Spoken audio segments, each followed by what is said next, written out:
రాష్ట్రాల రాజకీయ స్థితిగతుల్ని అవలోకించాం సరే, మోడీ ఆలోచనైతే బాగానే ఉన్నట్లు అనిపిస్తున్నా భారత్ లాంటి ఫెడరల్ వ్యవస్థ ఉన్న దేశంలో ఈ ఆలోచన అమలు చేయటం సాధ్యమవుతుందా? అసలు ఎన్ని రకాలుగా దీన్ని అమలు చేసే అవకాశం ఉంది? ఒక్కో విధానానికి రాజ్యాంగపరంగా దానికి ఎదురయ్యే సవాళ్లేమిటి? రాష్ట్రాల నుంచి తలెత్తే ఇబ్బందులేమిటి?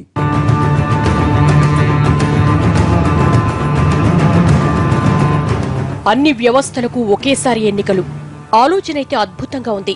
కానీ ఆచరణకు మాత్రం ఆది నుంచి ఎన్నో ఆటంకాలు కనిపిస్తున్నాయి. మోడీ ఆలోచన వినగానే అందరూ వన్ ఎలక్షన్ ఆలోచనను పొగిడేస్తున్నారు. కానీ ఆ వెనకే పుట్టుకొస్తున్న వందల కొద్ది అనుమానాలు మాత్రం నివృత్తవ్వక అయోమయపడుతున్నారు.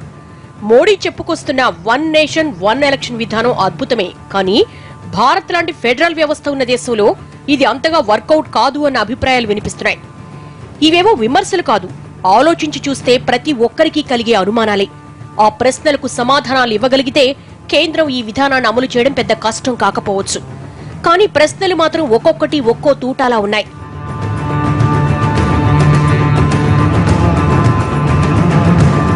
ప్రధానమంత్రి నరేంద్ర మోడీ గారు ఈ పార్టీకే పిలుపునిచ్చారు. ఈ జమిలీ ఎన్నికల వల్ల ప్రజాధనాన్ని అరికట్టడానికి ఆస్కారం ఉంటుంది. ఎప్పుడు పడితే అప్పుడు ఎన్నికలు జరగడం వల్ల ఒకటి ప్రజాధనం దుర్వినియోగం అవుతున్నది, ప్రజల మీద భారం పడుతూ ఉన్నది. పైపెచ్చు అభివృద్ధి మీద దృష్టి సారించకుండా ఎన్నికల మీదనే పార్టీలు అభ్యర్థులు కూడా ఎక్కువ సమయాన్ని వెచ్చించే పరిస్థితి వస్తుందని చెప్పి ప్రధానమంత్రి మొదటి నుంచి చెబుతూ వస్తున్నారు.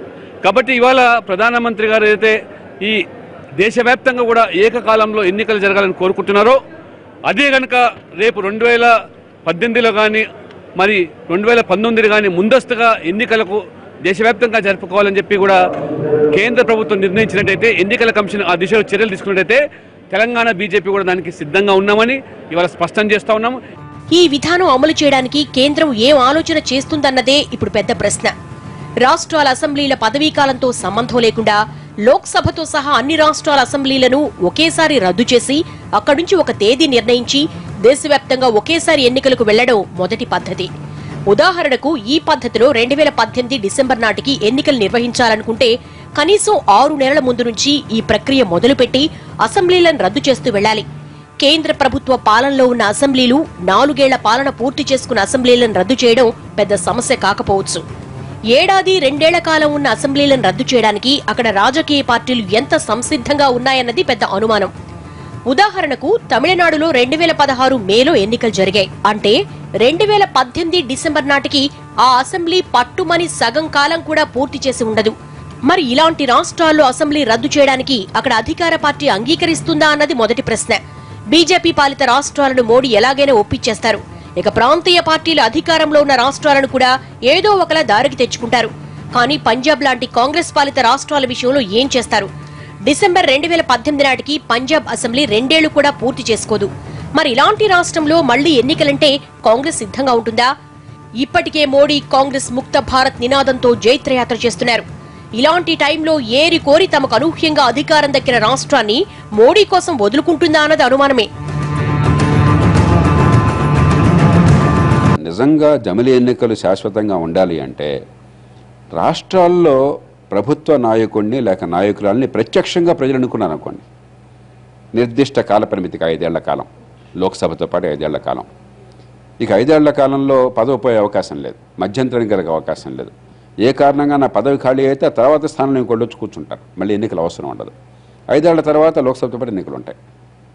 అట్లా ప్రత్యక్ష ఎన్నిక ద్వారా మీరు రాష్ట్ర ముఖ్యమంత్రినండి అధినేతనండి ఎన్నికను ఏర్పాటు చేస్తే అప్పుడు దీర్ఘకాలం జరిగే అవకాశం ఉంటుంది. 1, 2 నిజంగా రాష్ట్రాల పరిపాలన బాగుపడుతుందని చాలా కాలం నుంచి వాదిస్తున్నాను.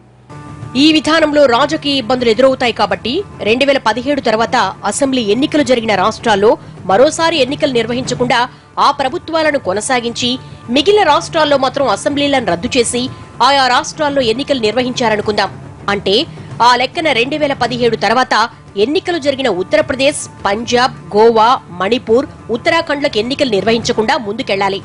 ఇక ఇక్కడి నుంచి 2018 డిసెంబర్ గడువులోగా ఎన్నికలు జరిగే రాష్ట్రాల అసెంబ్లీ కాలాన్ని పొడిగించి అప్పటి వరకు వేచి ఉంచి ఆపై ఎన్నికలు నిర్వహించడం రెండో పద్ధతి.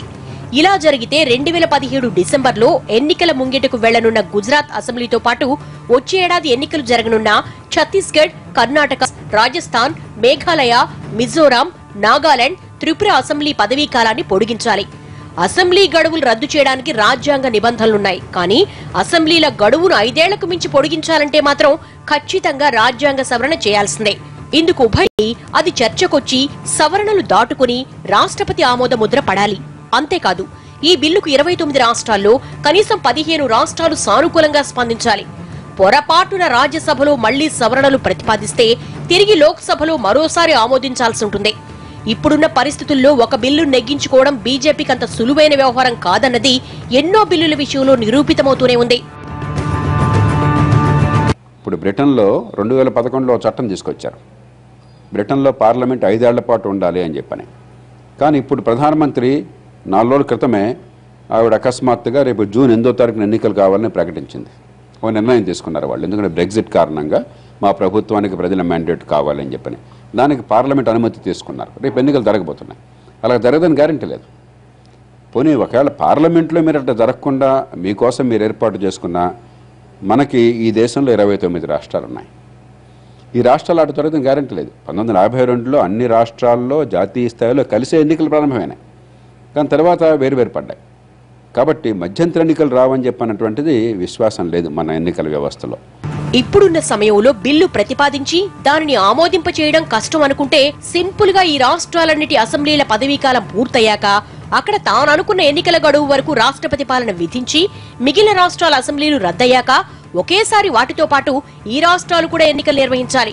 ఈ విధానంలో అయితే రాజ్యాంగాన్ని సవరించాల్సిన అవసరం లేకపోయినా రాజకీయంగా ఇబ్బందులు ఎదురయ్యే అవకాశాలున్నాయి. మరి వాటిని మోడీ ఎలా అధిగమిస్తారన్నది వేచి చూడాలి.